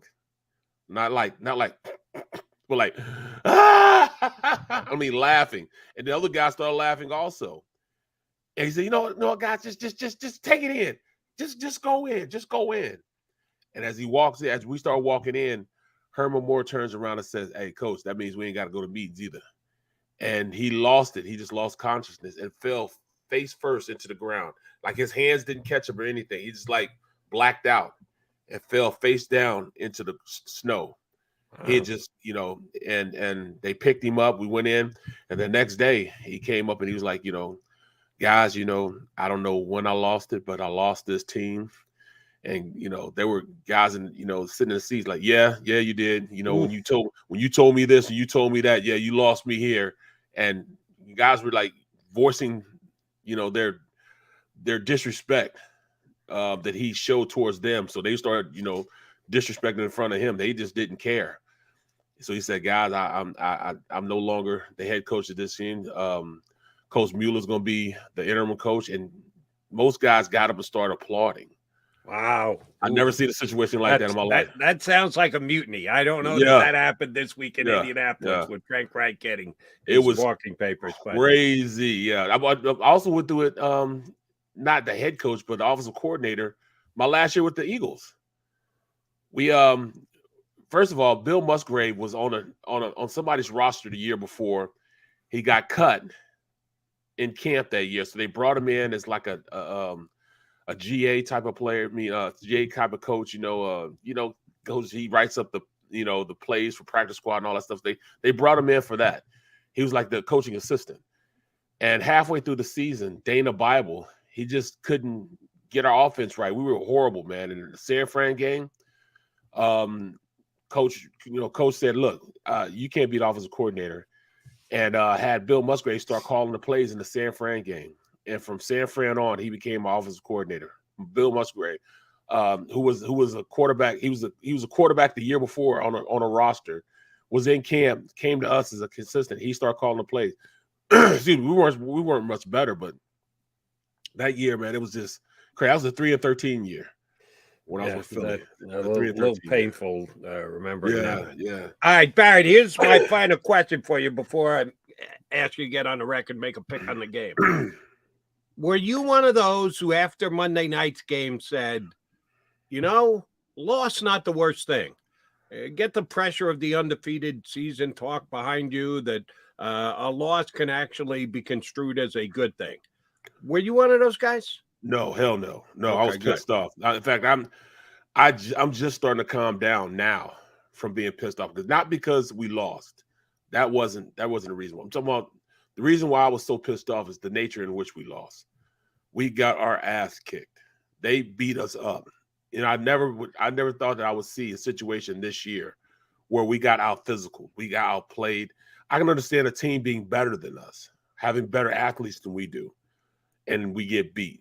Or if we make a mistake every here and there, but not on the field. And I see people getting blocked and turning their back on the block, get pushed 8 yards down the field. I mean, there was situations where I saw guys just didn't care, and that's something I couldn't accept. You know what I'm saying? Well, I would be less surprised because just in general, the Eagles are not the biggest team on the planet, specifically when Jordan Davis is not in there. So they can get beat physically, and they did get beat physically, and I'm with you. There was no silver lining for me. No. Some people have tried to make it that you get the pressure off. And there's a possibility there's something to that, but it needs to be proven. And that to me is you got to go out and win this week. Because those who said, it will be better for it because they get the monkey off their back the whole undefeated. Well, then you better go to Indianapolis and beat the Colts. Because if you don't, that narrative goes right out the window that, they didn't. Now they don't have to worry about it. No, it just means you weren't good last week and you're not good enough this week. Right. I don't think that's going to be the case. I think the Eagles are going to win. Barrett, what do you think happens in Indianapolis on Sunday? Bro, I mean, and I'm not one of those guys fire Gannon at all. No, I'm not saying that. But what I'm saying, they better come with it this game. And I think they will come with it. This will be a proven game where they're going to say, all right, this is the team that we have. And they beat them convincingly. I think the line right now is like 7. I think they double that up. They beat them like 28-10. Ooh, 28-10. So you see a much improved defensive effort. Absolutely. And I don't think that they score a lot because they haven't been scoring a lot to begin with. And I don't think they start up now, even with our defense. Now, I can't see that happening. Say what you want to say. They're not going to play that bad against this Colts team. All right. I have slightly less faith in the decent defense that you do. But you said it earlier, and I think you're right. Bounce back week, Jalen Hurts. Even without Dallas Goedert, which we all acknowledge is a pretty damn big loss for the Eagles, and they're going to have to figure it out on the fly how to replace him. A.J. Brown, better game than he did last week. He played his worst game since becoming a Philadelphia Eagle. I think they will run the football more and be effective doing so. I don't think the Colts will necessarily stop it. I think Eagles have a better offensive game. I'm going to go. This is so funny because I was always trying to put some effort into crunching numbers and come up with a score. Last week against the Commanders, I predicted the Eagles to win 31-20. Oops. This week against the Colts, I'm predicting the Eagles to beat the Colts 31-20. I'm going with the exact same score I went with last week, Barrett. It didn't work last week, but I'm like Jonathan Gannon. I'm doubling down. I'm sticking to my guns. I think the Eagles win 31-20 this week over the Colts. I truly think so. We are not a bad team. This is not just because we're 8-1. And people are acting like we, ding dong, the witch is dead. No, this is a great team. This team is very, very good. They get back to basics. They go back to what they are. A zebra never loses its stripes, so the reason I say that, this team will never be in a position where they were not able to run the ball. They can run the ball when they want to. When they decide to run the ball in the second half, they did it very, very successfully. So, yes, at this point, I am a firm believer that we are going to beat the living out of the Colts. All right. Both Barrett and I have them winning by double digits. Me a little bit more offensive dominated, Barrett a little bit more defensive dominated, but the Eagles walk away with a double-digit point win. Barrett, always appreciate it when you hop in. I think you got 4 calls you got to return, so you better get to that. Before you know it, you're going to be in afternoon duties with Ellis and Gunn. Right. I got a game this weekend. I'm going to do Kansas State, my alma mater, Kansas State at West Virginia. So, I'm calling that game this weekend. Yeah. Well, safe travels down to WVU. Appreciate you jumping in with us. Thanks a lot, man. For Johnny Mac today, buddy. Enjoy it. We'll be catching you on Sunday on NBC Sports. And don't forget later on this afternoon on Sports Take with Rob Ellis and Derek Gunn. That'll do it for us. We be out of time. Hopefully J-Mac be back on Monday, but he's still got travel plans to work out. Johnny, did I make John give me a score? I think he said the Eagles will win, but I don't think he gave me a score. Barrett says double digit. I say double digits. We'll find out come Monday. Thanks for listening all week here on Birds 365. J-Mac and J-Mac back with you on Monday. Have a good weekend. Go Birds. You've been listening to Birds 365, the destination for the passionate Eagles football fan who bleeds green. If it's Eagles football, we're talking about it. Debate inside the locker room and guests that are some of the greatest football minds from around the region. We hope you enjoyed the show. We know we had a blast. Make sure to like, comment, and subscribe, and we'll be back soon. But in the meantime, hook up with us on social media at JAKIB Sports. See you next time on Birds 365.